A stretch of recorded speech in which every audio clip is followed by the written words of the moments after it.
And I was like, actually, I quit. Fuck you. You're cool. Fuck you. And I had a little joke about it. It was funny. We had a good time. The older you do get, the more rules are gonna try to get you to follow. You just gotta keep living, man. Livin. All right, everybody. I'd like to welcome Evan, aka Vanader, to the Incubator. Evan is on a mission to help people start their own business. And this has led to his TikTok profile ballooning to over 500,000 TikTok followers. It's crazy. This is an interview that I brought the pen and paper for because as I'm trying to start my own business, there's a lot of things that I can learn here. Could we rewind to before you started creating content and before you started having this passion about helping people start their own business? Yep, 100%. So what's funny is I've been like doing shit my whole life, mowing lawns or working at Fry Cook, just trying different jobs to figure out what I like to do. And ultimately I settled down in the rat race, 9 to 5, and I was working a job for the fire department. I think you can see my helmet back there, but that's where I spent 10 years of my life as a firefighter and a paramedic. But the entrepreneurship kind of never left. You know what I mean? Mm-hmm. There's that restlessness in there, that you feel when you're like, man, this just isn't good enough.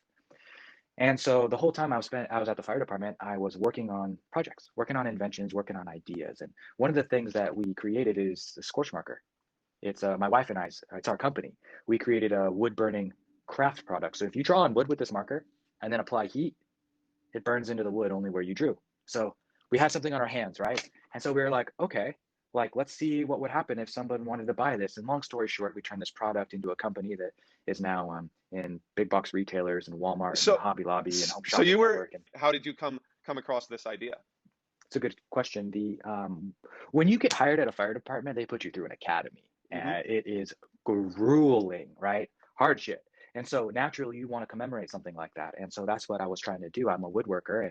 And so I built this big, beautiful, walnut plaque. And, I wanted to wood burn our motto into it. So I grabbed a soldering iron and I fucked up the whole project. And because I thought I could do it. And I was like, man, this is a fucking problem. Like there's no way to wood burn with stencils. And so my wife and I put our heads together and figured out a way to solve the problem and do it chemically using this formula. You're working at this fire department and you start selling this first product. What happens next?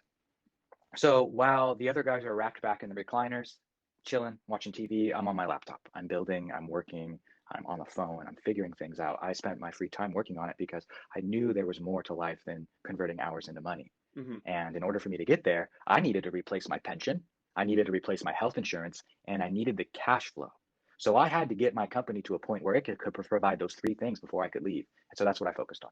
Mm-hmm. And part of you had mentioned it, part of being a firefighter, because I have friends who work in the or the New York Fire Department, and they have this entrepreneur mindset as well.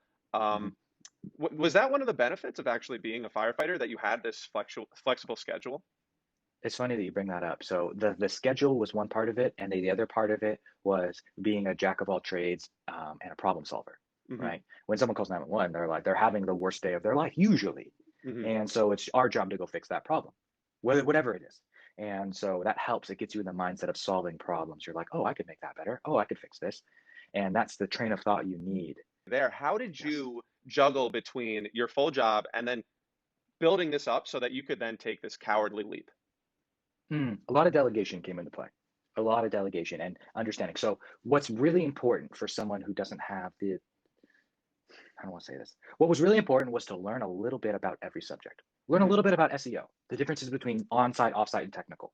Learn a little bit about Shopify and WordPress so that you can hire the right people to help you so you can delegate to them. But if you don't know anything about these subjects and you hire these people, you're going to get duped. You're going to get duped. You don't know what to ask for and what your expectation should be. And so I had to spend a lot of time learning little bits and pieces. So this is where the jack of all trades comes into play. Learning a little bit of all these pieces so that I could hire out and delegate those critical jobs out so that the business wouldn't be dependent on me. And that was a blessing in disguise because a lot of people struggle with that. Their businesses are them and they are their businesses. And I was forced to remove myself in case they sent me on a fire for a month. Like, what was I going to do? I can't ship product on a fire line. So I needed to figure out how to put a 3PL in place to ship my products for me.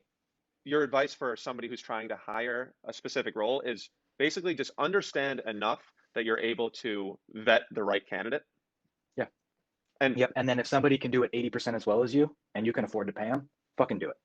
Buy your time back. And how do you, because part of this is vetting them, what is your process from I have a need to finding that person? That's a tough question because it's different in every category. But I start first with the people that I know do good work. So, for example, Austin, I know you know people that take pride in their work, will Hmm. always do the right thing, and will not quit until the job is done right. Right? You know those people. Those people know other people with the same mentality. So Hmm. you need to find a worker to get you into the world of like good people. And once you're into that world, like let's say it's a web designer that's just is badass. I'm going to go to my web designer and ask them for referrals because they have the qualities that I know would be sought after. Hmm. And so So that's where I start. you find that source, and then you dig a little deeper. Now, one of the things I guess from my side is you had said it, if you can afford them. Mm-hmm. Because a lot, unfortunately or fortunately, if you do good work, you can charge money, Mm-hmm. and that's just how it goes. How do you trade off between paying more for a maybe a better worker or paying less? Like, how do you go through that process of optimizing the that scale? Let's talk about the quintessential video editor dilemma, right? Every We're all single there. content creator has a video editor dilemma. We just have more content that we can edit. And editors in the United States are doing the same thing, creating a business around it, and they charge 200 bucks a video, 30 bucks an hour. Like it's not feasible to farm that out. So you have to broaden your pool of candidates. And Hmm. then you have to put systems and processes in place to make sure that the new candidates know what to do. So let me give you an example. I will take the exact criteria of how I edit my videos and what happens, and I create a master document that outlines every single step to follow, the aspect ratio, the color grading, the transitions, the file destinations, all of it. And then I go to somebody who manages workers from overseas. And then I go into Colombia where the workers are earning a living wage at $6 an hour. Or I go Hmm. to Kenya where $3 an hour is badass. And I hire video editors who have basic skills and speak English. And I say, here's what I want done. Can you do it? I interview them. If I like their attitude and I feel like they're teachable and work with me, then I'll outsource it, the knowledge work at least, to another country and pay significantly less by my standards, Right. but a living wage for their standards. And that's what works for me. At what point Mm-hmm. did you say it's time? It's time for me to quit and go full time. Yeah, last Christmas. Last Last Christmas it was. Christmas. Yeah, yeah. I was at the fire table. I was at the fire station, and we were having our morning coffee crew exchanges. Everybody gathers at the dining table to have coffee in the morning, and we get a pass down report. We bullshit and whatnot. And captain walks in, and he's like, "Hey, bro, chief just called. You're forced on Christmas. Sorry, bro. You got to work." And I was like, "Actually, I quit. Fuck you. You're cool. Fuck you." And I had a little joke about it. It was funny. We had a good time Yeah. because we're all buddies. You know what I mean? Right, I right, was like, right. "But in all seriousness, I need you to help me put in my 2 weeks. I'm not going to be there for that. I'm out of here." And he's like, "Okay, man, I'll help you out." But the reason why I was able to do that is because I ran the numbers and I put a plan in place, right? I ran the numbers with my wife, and we figured out how to replace our pension using a combination of Roth IRAs, brokerage accounts, and SEP IRAs, right? Hmm. And so I didn't want to leave unless my pension was twice as good, right? Twice as good. Then I had to buy health insurance. So I talked to my insurance broker and was like, all right, I need a high deductible health insurance plan that is really good. And I want it to be HSA eligible so I could have a health savings account and invest the money there too. Take a tax write off. Boom, got it done. Now the only other thing was to replace $24 an hour in salary. Easy, dude. That's what I was paying my employees. And so then I just put myself on payroll and walked my happy ass out and still talk to some of my friends, but I haven't looked back, dude. That's It's been great. amazing. That's the dream that like so many people have in their Mm-hmm. head. They're like, you joked about it. It's like the fuck you, like you're cool, the fuck you. Like Yeah. that's the dream. And so the Christmas thing, I guess that was just the straw that broke the camel's back. Yeah. It was like, no, I'm not missing any more Christmases with my kids. I'm not missing any more birthdays. I'm not missing any more holidays. I'm not missing any more recitals or plays. I'm going to be there and I'm going to be present. And now I am a badass dad and I get to spend every single day with my kids and everything was worth I love it. Badass dad with a mustache, I will add. it. Yeah. So this is last Christmas, Yeah, which man. this is a relative less than a year old mission that Mm-hmm. you've been on. So you're figuring out on the fly. What were some of the first things when you made that leap that you were like, oh shit, this was the right decision, or it was like, oh shit, this was the wrong decision? I know now in my heart of hearts it was the right decision.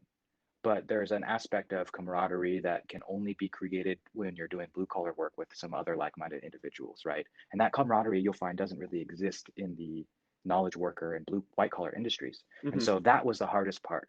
That was the hardest part to deal with was losing out on that second friend family that I had.